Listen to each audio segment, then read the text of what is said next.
El camino del éxito. Cómo alcanzar el triunfo y la felicidad.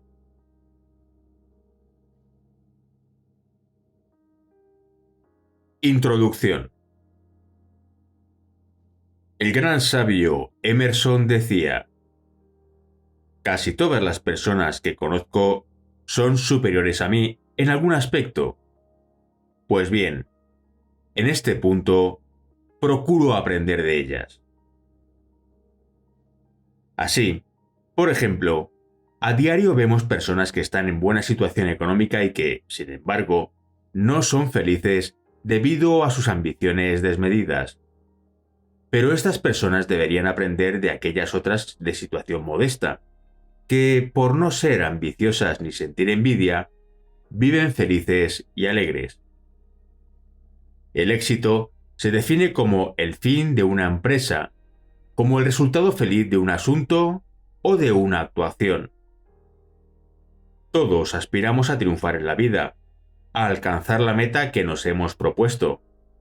Pero para conseguir el mejor éxito en esta empresa, debemos averiguar cuáles son nuestras propias cualidades y defectos. Nuestras cualidades son verdaderos amigos, y nuestro deber es cultivarlas y desarrollarlas. Los defectos, en cambio, son peligrosos enemigos, y como tales, hemos de procurar eliminarlos. A lo largo de este trabajo, estamos seguros de que usted podrá encontrar los medios para lograr el éxito.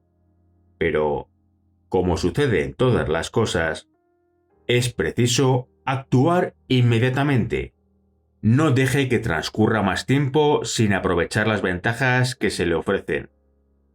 En efecto, ponga al instante manos a la obra, y ya desde hoy tendrá más fe y más paz interior, y podrá disfrutar de la convicción de triunfar y de ser feliz. Muchas veces habrá oído decir que no se puede hacer nada para cambiar los trastornos del carácter y de la personalidad. Tal vez usted mismo también lo ha creído así, ¿no es verdad? Y hasta es posible que, si ha experimentado conflictos internos, timidez o preocupaciones, insatisfacción o angustia, se ha resignado pensando que era inevitable. Tantas personas lo padecen, habrá exclamado con justificación. Pues bien, amigo lector, le conviene saber que de ningún modo deben considerarse dichos trastornos como irremediables. Primeramente porque con facilidad pueden dar lugar a sufrimientos más graves y, cuando menos, siempre será un gran obstáculo al bienestar y al éxito en la vida. Y en segundo lugar, y esto es lo más importante, porque es posible superar estos males y así vivir más feliz. Y la mejor prueba de cuanto venimos diciendo es que millones de personas de todo el mundo, tras someterse a los métodos que ofrece la ciencia y de los cuales hablaremos aquí, no solo se han liberado de sus males, sino que de personas débiles, enfermizas, nerviosas y tristes, se han convertido en personas sanas, más vigorosas, alegres y mejor preparadas para tener éxito y vencer en la lucha diaria. Es posible que usted, afortunadamente, alegue que no padece trastornos ni necesita modificar ninguna faceta de su personalidad. Mejor, le felicitamos por ello. No olvide, sin embargo, que aquí le ofrecemos mucho más. Es decir, con nuestra ayuda puede usted acrecentar todas sus capacidades y facultades. Y esto sí que indudablemente le interesará, ya que todos podemos aumentar nuestras capacidades, y mucho más de lo que creemos. El sabio norteamericano William James, profesor de la Universidad de Harvard y uno de los mejores psicólogos del mundo, lo ha confirmado diciendo: en comparación con lo que deberíamos ser, solo estamos despiertos a medias. Únicamente empleamos una pequeña parte de nuestros recursos físicos y mentales. En términos generales, El individuo vive así muy por debajo de sus límites. Posee cualidades diversas que habitualmente no pone en práctica. Nuestro propósito, querido lector, no es otro que el de ayudarle a que descubra, desarrolle y aproveche esos poderes latentes que no utiliza. Ello contribuirá a que logre el éxito y a vivir mejor y más feliz.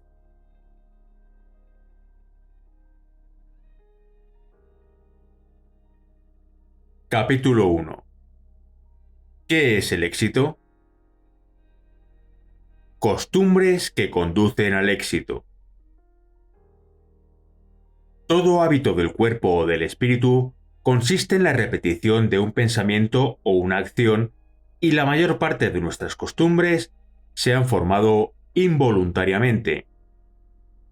Interesa hacer constar, no obstante, cuán fácil resulta crear toda clase de excelentes costumbres a cualquier persona que reconozca sus puntos débiles y haga deliberado propósito de adquirir hábitos saludables.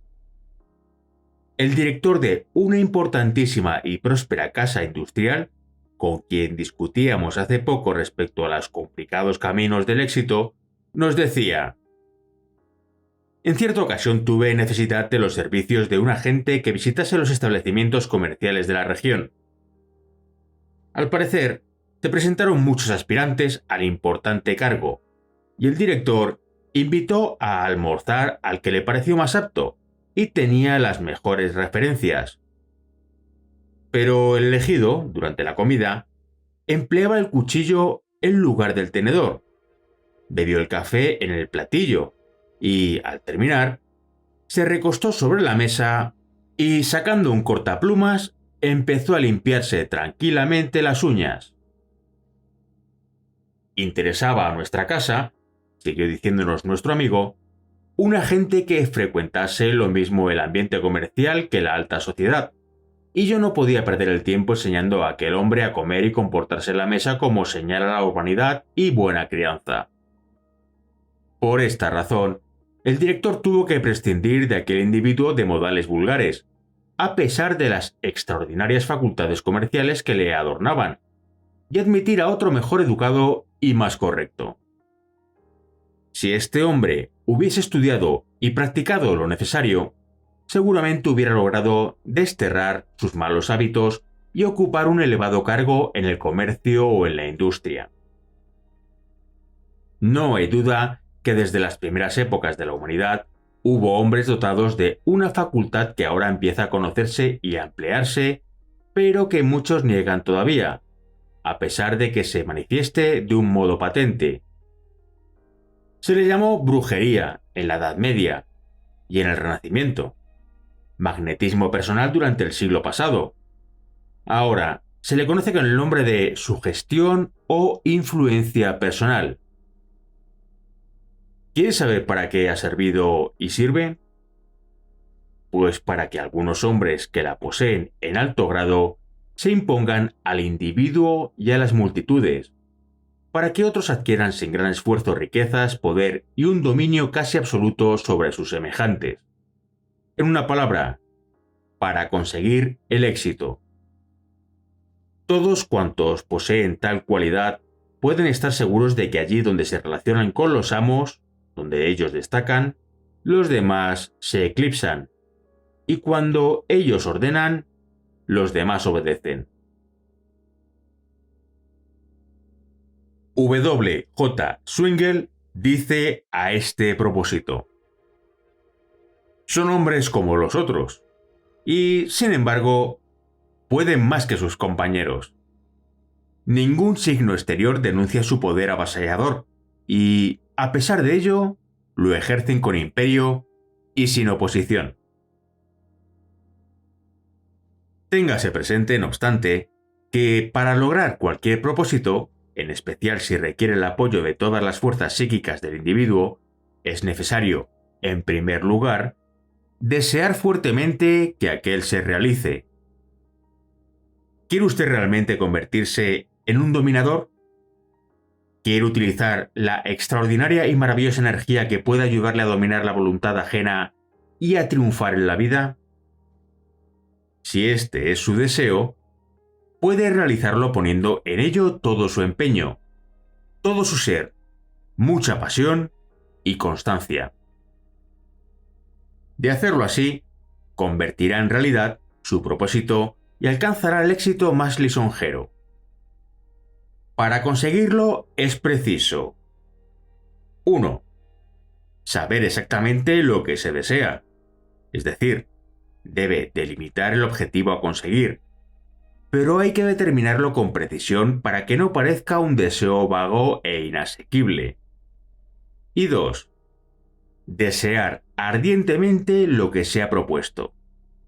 Este deseo tiene que ser para usted una obsesión tan estrechamente ligada a su espíritu que llegue a formar parte de su personalidad, como si se tratara de una segunda naturaleza. Pero para conseguir una empresa tan difícil son necesarias estas 3 virtudes: valentía, paciencia y perseverancia. Valentía para no dejarse abatir por las dificultades que encontraremos en nuestro camino hacia el éxito. Paciencia para practicar todos los ejercicios y llevar a cabo los esfuerzos necesarios.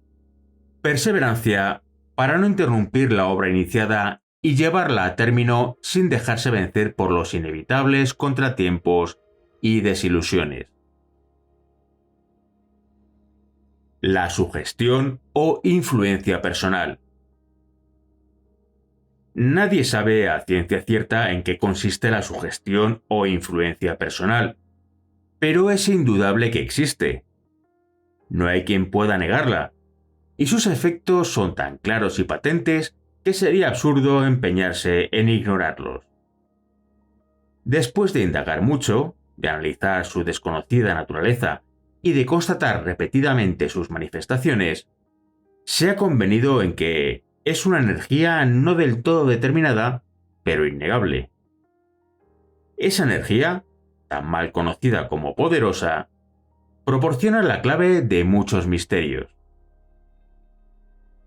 En efecto, según dice W. Dow, esta fuerza explica la causa de muchos encumbramientos, permite a muchos hombres una acción rápida y casi milagrosa, confiere un poder incontrastable y es, para quien la posee, talismán omnipotente, paladín que inmuniza y permite salir sin quebranto de los trances más apurados. Con el nombre de influencia personal o magnetismo, se designan determinadas condiciones nerviosas en las que el cuerpo y el espíritu de una persona se hallan bajo la influencia de una fuerza misteriosa emanada de otra persona. El magnetismo tiene su origen en una especie de fuerza magnética o influencia particular y característica en los seres vivientes, y que se asemeja, por sus efectos, a la atracción que ejercen la aguja imantada o el imán sobre el acero y algunos otros metales. Todo individuo que puede ejercer influencia sobre sus semejantes ha logrado llamar en todo tiempo la atención de la gente, y hasta se le ha creído dotado de un poder sobrenatural y maravilloso. Afortunadamente, eminentes fisiólogos y sabios doctores han estudiado y estudian en la actualidad todo lo que se refiere a la influencia personal, procurando profundizar más un asunto tan interesante y bienhechor y demostrando que el magnetismo entra de lleno y debe figurar entre las ciencias exactas. Por consiguiente, hoy está demostrado que el fenómeno no se produce por medio de una fuerza oculta ni de un agente sobrenatural, sino por las condiciones nerviosas del individuo, por la influencia personal, como llevamos dicho, que pueden ejercer todos los seres vivos.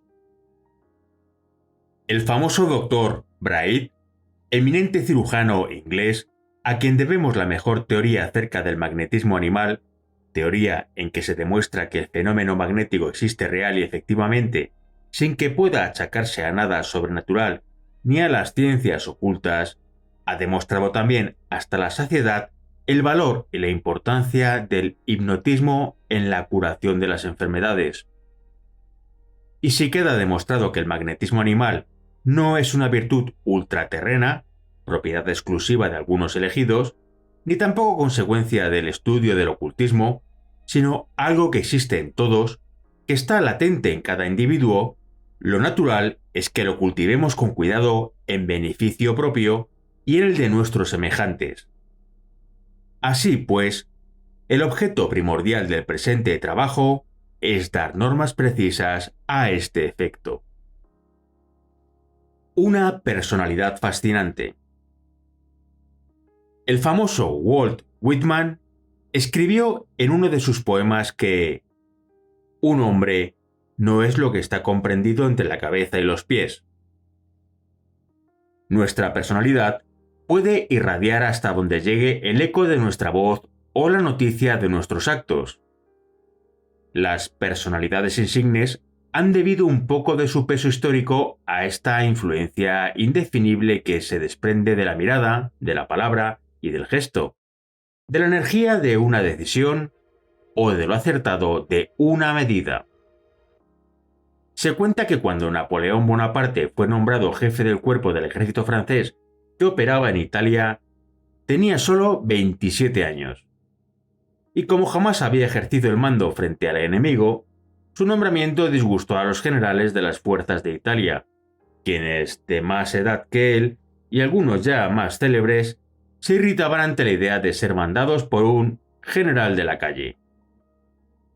Sin embargo, dice el profesor Prunera, desde la primera entrevista, aquel joven delgado, pequeño y de rostro enfermizo, pero cuya brillante mirada podían sostener difícilmente, habló con tal tono de autoridad y con tal competencia que se atrajo inmediatamente el respeto de todos sus subordinados. «Me ha inspirado miedo», decía al retirarse el general Augereau, el más enérgico y díscolo de todos ellos. «Y no puedo comprender el ascendiente con que me he sentido anonadado a su primera mirada». En el breve plazo de algunos días, Napoleón Bonaparte logró este mismo ascendente en todo el cuerpo del ejército. Y este cuerpo de ejército, casi desprovisto de todo, apenas alimentado y medio desnudo cuando Napoleón tomó el mando, llevó a cabo bajo sus órdenes la más asombrosa serie de hechos de armas que registra la historia militar, conocida por el nombre de Campaña de Italia. También Simón Bolívar, el Libertador, sufrió la influencia que irradiaba la personalidad de Napoleón y, como éste, creía firmemente en sí mismo. Esta confianza en su propia persona la transmitió Bolívar a los que le rodeaban, le siguieron y le ayudaron con fe ciega en la conquista de la libertad de América del Sur. Cuando el individuo tiene una personalidad poderosa, la edad no es impedimento para que pueda ejercer con eficacia, a veces prodigiosa, su influencia sobre los demás. Efectivamente, tal fue el caso de Georges Clemenceau, quien a los 76 años de edad se hizo cargo del gobierno francés en plena guerra europea de 1914-1918, cuando la victoria estaba indecisa y Francia corría el peligro de ser vencida por el poderoso ejército alemán. Clemenceau supo galvanizar las fuerzas del país, vencer las resistencias interiores, anular las luchas de los partidos, limpiar la retaguardia de elementos vacilantes y dudosos. Y una vez dueño de la voluntad de sus conciudadanos, que le seguían confiados, logró levantar a Francia de su postración, contribuyendo en gran manera a la victoria final. Un caso parecido fue el de Winston Churchill, en el momento de tomar las riendas de Inglaterra en plena Segunda Guerra Mundial, cuando su patria luchaba absolutamente sola contra las tropas de Hitler. Pero su tenacidad, su prudencia, su sinceridad y su confianza en el triunfo durante los momentos más críticos de la lucha aglutinaron en torno a su persona a todas las fuerzas del Imperio Británico.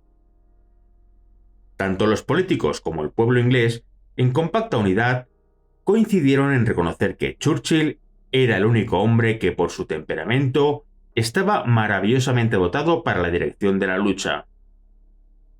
Su energía se extendió a los demás, y hasta el último hombre de Gran Bretaña se sintió más o menos movido por la irradiación personal de Churchill, quien endureció la resistencia inglesa hasta el momento de lanzarse a la ofensiva que les llevaría a la victoria definitiva.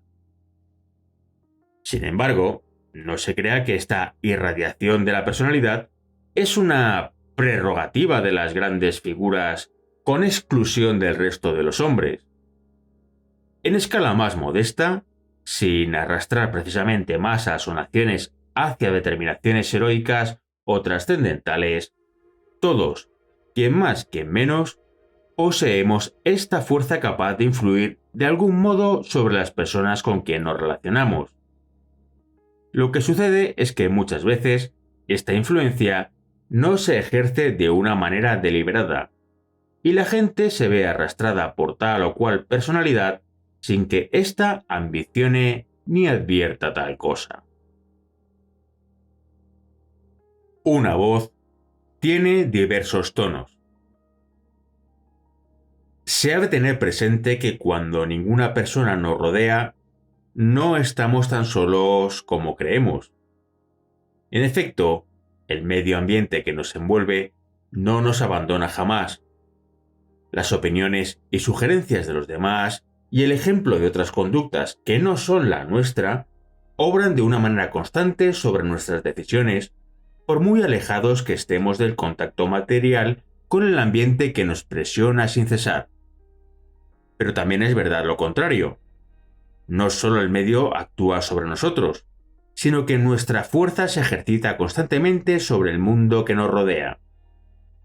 Por ejemplo, usted modifica su conducta inicial porque acaba de sentirse coaccionado por una sonrisa irónica, acaso por una palabra de desprecio que frena su ímpetu, por seguir el consejo de un amigo, pero usted también influye sobre los demás con sus insinuaciones, sus advertencias.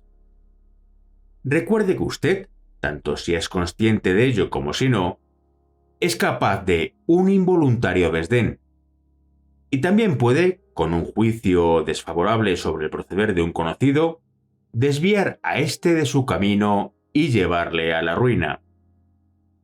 No hay duda que el medio ambiente actúa sobre nosotros, pero nosotros también somos parte de este ambiente que nos rodea y ejercitamos sobre él nuestra influencia, benéfica o perjudicial. Por un momento, analice el efecto que le producen las palabras que le llegan de los demás. ¿Qué observa?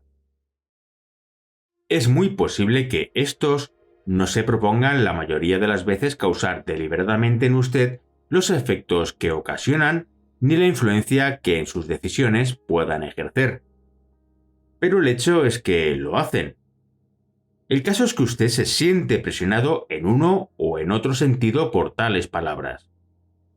Por otra parte, una voz tiene diversos matices, y al pronunciar las mismas palabras provoca, a pesar de la identidad de lo que en cada caso se dice, efectos muy dispares.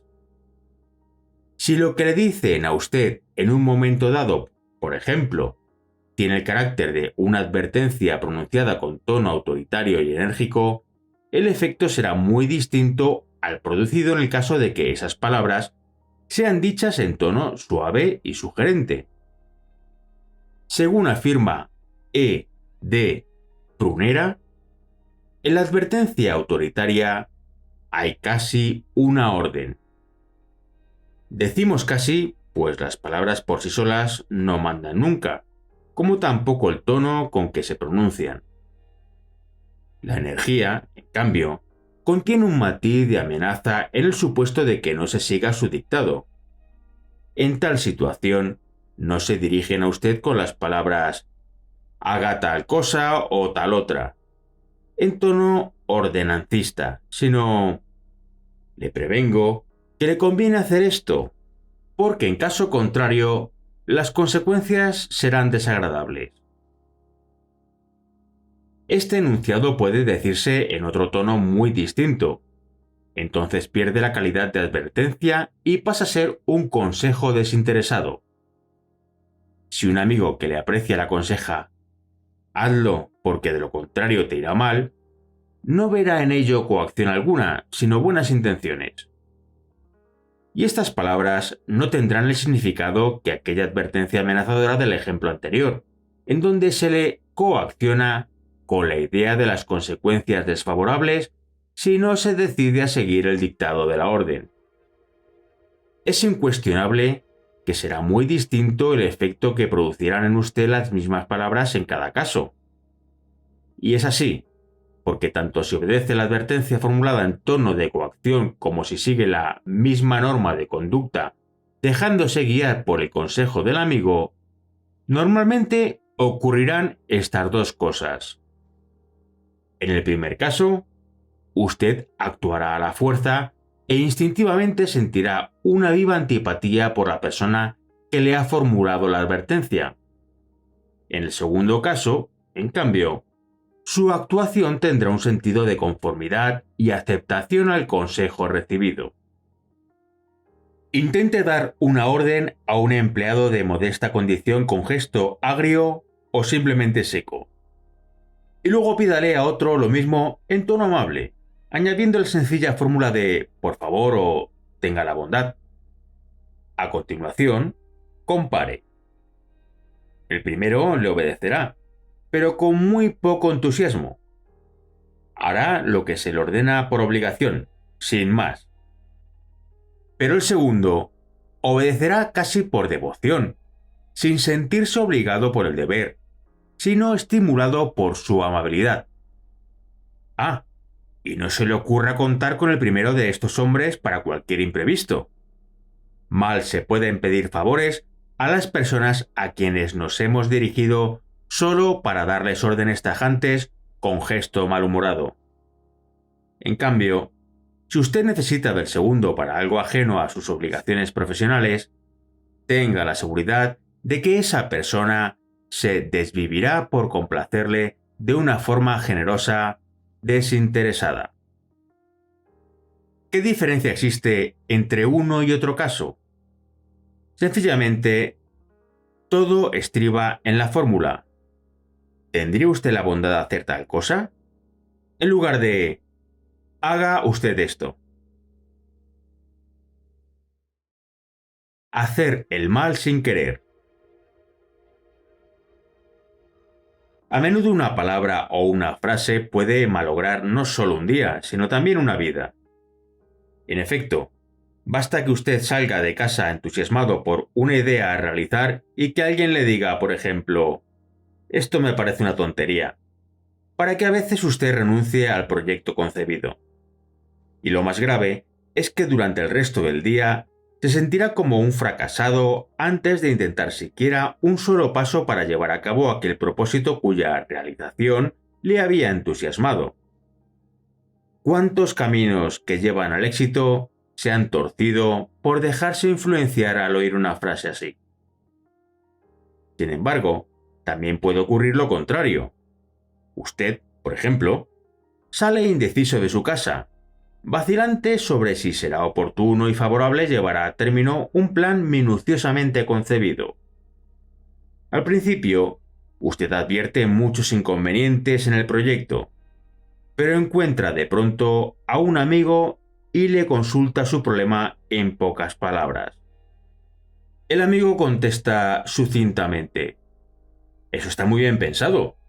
Yo lo haría a ojos cerrados».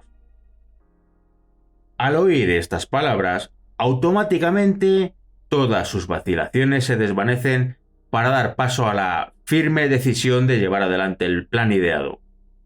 Y a partir de este instante, su paso es más ligero, sonríe seguro de sí mismo. Un alegre optimismo le inunda el alma y enseguida se pone a trabajar en el proyecto. Esto nos parece muy bien, pero no olvide que usted también puede influir sobre los demás en la misma forma.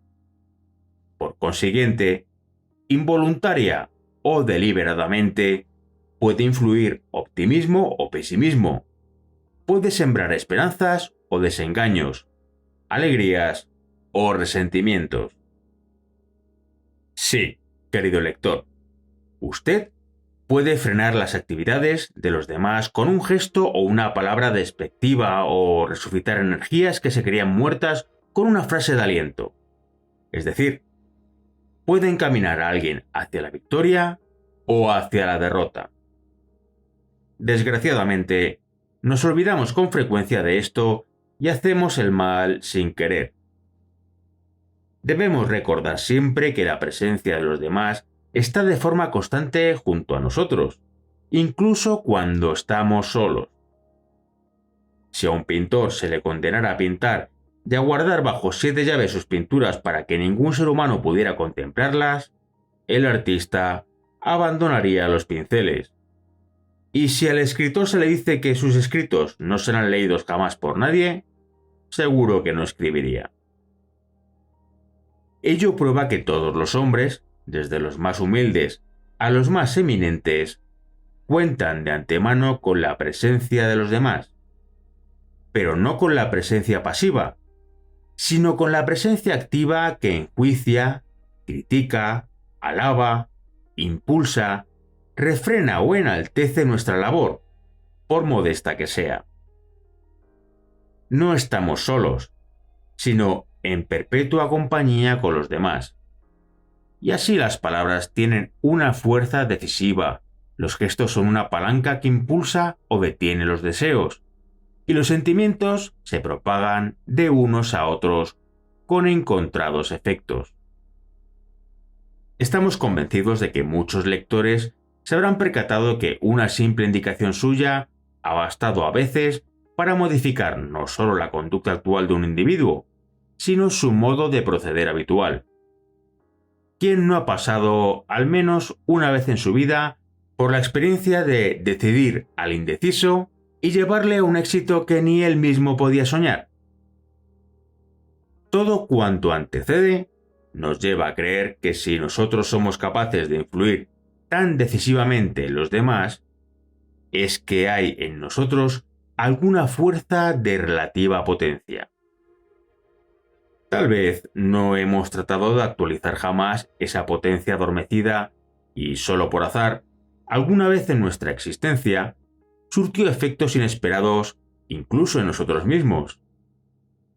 Pero si una vez pudimos obtener buenos resultados por azar, ello nos induce a creer que tal potencia sigue existiendo y que si el azar la puso casualmente en juego, cualquiera de nosotros puede con una decisión de nuestra voluntad ponerla en pie en otras ocasiones.